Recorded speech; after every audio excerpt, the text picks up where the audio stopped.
புதுச்சேரியில் கடந்த 10 நாட்களில் ஒரே நபர் 7 கடைகளின் ஷட்டரை உடைத்து திருடிச் சென்ற சம்பவம் வியாபாரிகள் மத்தியில் அச்சத்தை ஏற்படுத்தியுள்ளது.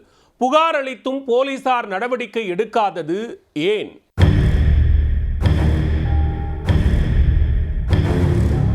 புதுச்சேரி மாநிலம் வில்லியனூர் கண்ணகி பெண்கள் மேல்நிலைப் பள்ளி அருகே பாலமுருகன் என்ற பெயரில் பேக்கரி கடை ஒன்று அமைந்துள்ளது. கடந்த 2ஆம் தேதி நள்ளிரவு கடையின் ஷட்டரை உடைத்து உள்ளே புகுந்த மர்ம நபர் அங்கிருந்த 2 லட்சம் ரூபாய் பணத்தை திருடிச் சென்றுள்ளார். அடுத்த சில நிமிடத்தில் வில்லியனூர் மெயின் ரோடு மூப்பனார் காம்ப்ளெக்ஸில் சேகர் என்பவர் நடத்தி வந்த காஃபி ஷாப்பை உடைத்து 95,000 ரூபாய் பணத்தை கொள்ளையடித்துள்ளார். தொடர்ந்து அருகே உள்ள சுரேஷ் என்பவரின் மெடிக்கல் ஷாப்பை உடைத்து 25,000 ரூபாய் பணத்தை திருடியுள்ளார். அடுத்தடுத்து நடந்த இந்த 3 திருட்டு சம்பவங்களால் அப்பகுதி வியாபாரிகள் அதிர்ச்சியில் உறைந்தனர். போலீசாரிடம் புகார் அளித்திருந்த நிலையில் நடவடிக்கை எடுப்பதில் தாமதம் ஏற்பட்டது. ஆனால் அந்த திருடன் ஓயவில்லை. அடுத்த சில நாட்களில் 8ஆம் தேதி இரவு மீண்டும் தனது வேலையை காட்டத் தொடங்கிவிட்டார். மூலக்குளம் முத்து கேஸ் ஏஜென்சி கடை ஷட்டரை உடைத்து 9 லட்சம் ரூபாய் பணத்தை எடுத்துக்கொண்டார்.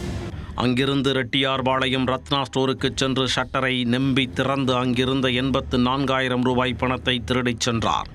இந்த திருட்டு சம்பவங்களால் வியாபாரிகள் திகைத்து போயினர். இதன் பிறகாவது போலீசார் இரவு ரோந்து பணியை தீவிரப்படுத்துவார்கள் என நினைத்திருந்த வியாபாரிகளுக்கு ஏமாற்றமே மிஞ்சியது.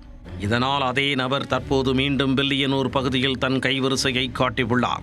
மீண்டும் பாலமுருகன் பேக்கரிக்கு வந்த திருடன் பேக்கரியில் 2வது முறையாக ஷட்டரை உடைத்து திருட முயற்சித்தார். ஆனால் பேக்கரியில் பணம் ஏதும் வைக்காததால் ஏமாற்றத்துடன் வெளியேறினார். அங்கிருந்து புறப்பட்ட அரியூர் மெயின் ரோட்டில் உள்ள பெஸ்ட் ஃபார்மசி ஷட்டரை நம்பி திறந்து உள்ளே சென்ற மர்ம ஆசாமி 1,20,000 ரூபாய் பணத்தை திருடி கொண்டு சென்றுள்ளார். வில்லியனூர் மற்றும் ரெட்டியார்பாளையம் பகுதியில் மட்டும் கடந்த 10 நாட்களில் 7 கடைகளை உடைத்து 14,50,000 ரூபாய் பணத்தை ஒரே நபர் திருடிச் சென்றுள்ளார். அனைத்து திருட்டுக்களும் அதிகாலை 2 மணி முதல் 3 மணிக்குள் அரங்கேறி உள்ளது. அதேபோல் 7 கடைகளிலும் இரும்பு ஷட்டர்களை இரும்பு ராடால் நம்பி பாம்பு போல உள்ளே சென்று திருட்டில் ஈடுபட்டிருப்பதும் தெரிய வந்துள்ளது. திருடனை பிடிக்க நேரமிருந்தும் போலீசார் எந்தவித நடவடிக்கையும் எடுக்கவில்லை என வியாபாரிகள் குற்றம் சாட்டுகின்றனர். வில்லியனூர் பகுதியில் தொடர்ந்து திருட்டு நடந்து கொண்டிருக்கிறது. அது இரவு நேரத்தில் எல்லோரும் தூங்கின பிறகு 2 மணிக்கு ஒருத்தர் வந்து திருடுறான். தொடர்ந்து 12 தடவை 13 தடவை திருடி இருக்கிறான். இப்பயும் சமீபத்தில் ஒரு திருட்டு நடந்திருக்கு. ஆனாலும் போலீஸ் வந்து அமைதியாக இருக்கிறதா வியாபாரிங்க நினைக்க வேண்டிய ஒரு சூழ்நிலை இருக்குது. இது வந்து போலீஸே உடந்தையான்னு கூட நினைக்க வேண்டிய ஒரு சூழ்நிலை இருக்குது. கடையில் வந்து கேமரா வைங்கன்னு என்கிட்ட சொன்னாங்க. நாங்கள் எல்லா இடத்துலையும் கேமரா வச்சுருக்கோம். எல்லாம் பெரும்பாலும் கேமரா வச்சுருக்கோம். ஒவ்வொரு கடையிலையும் வந்து ரோட்டை பார்த்துலாம் கூட கேமரா வச்சுருக்கோம்.